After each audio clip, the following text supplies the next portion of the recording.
Bismillahirrahmanirrahim. We would like to tell you the stories we tell about disruption. When it comes to market disruption, the stories we tell now go farther than the original definitions of disruptive innovation. Coined by Harvard professor Clayton M. Christensen in 1995, or disruptive technology coined by economist Milan Zeleny in 2009. Today, the corporate conversation about disruption is influenced by its portrayal in the media, even in the trade media, and a specific disruption trope seems to dominate. Ideally, this is the story of a small but innovative brand coming out of nowhere. Harnessing a technological breakthrough the brand came up with, or growing quickly, redefining the category and making quickly big guys raises their business model, and so on. Those stories are rarely as perfect. For example, often disruptors aren't the first to discover the breakthrough. Around the time Uber, for example, rose to prominence, there were other GPS-based ride apps, and many also approached minicab stations in order to build a driver base more quickly. What made Uber into a disruptive player is that it combined a sleek interface with the smart data analytic, ruthless recruitment of drivers, and, let's face it, other forms of ruthlessness that attracted substantial negative coverage. Thus, they grew up the fastest. And then we would like explain here are three examples of the tropes of the disruption. Single disruptor. Yes, there's the single disruptor, the first to get it right and redefine a category. For example, Google.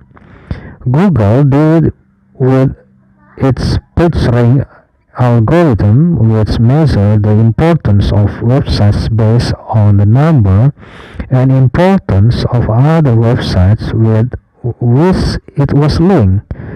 PageRank was a new paradigm that immediately made other engines of that time seem obsolete.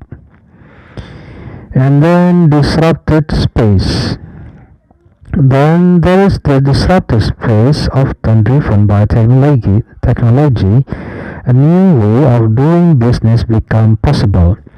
But if the technology barriers are lower, there could be a whole group of disruptors competing for primacy. In the United Kingdom, you have Just Eat, Deliveroo, and Uber Eats, all competing for essentially the same market, disrupting many aspects of the traditional restaurant food of delivery model. There's still a chance of someone breaking away from the pack the way Uber did with ride services. A disruptor to the disruptors, however, experience tells us that unless some surprise innovation is introduced. And then we have the other category of the piranha scenario. A subset of the trope is the piranha scenario. This happens when technology or supply chain innovations are available to many and the entry price is low. What we often get then is many little players biting off bits of the big brand's business. This pattern is prominent, for example, in the world of professional services. A whole swarm of little players in legal services are offering contracts and will based on simple templates and algorithms. In business model driven by search engine optimization and pay-per-click, a similar swarm exists for pretty much every component of the business tech, now available online on software or service basis and slowly making a large chunk of traditional business disappear. We know that disruption is our condition today, but we have the answer is so resounding yes. Big brands have two major modes of disruption, and both are related to being well and big. The first mode is investing in innovation and research into disruptive technologies on a scale that small players cannot afford. For example, most drug breakthrough will keep coming from big pharma because the scale of investment required creates a huge barrier for entry. Drugs require not just technology and knowledge, their development is carried over long periods and that's expensive.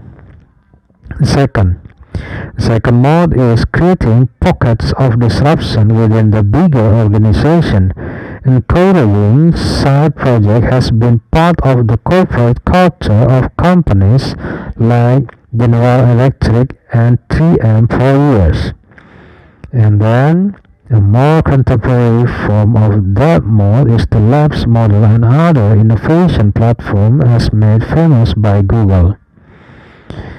And the second mode, creating pockets of disruption, requires different type of marketing support to help a small ideas gather momentum through the organization.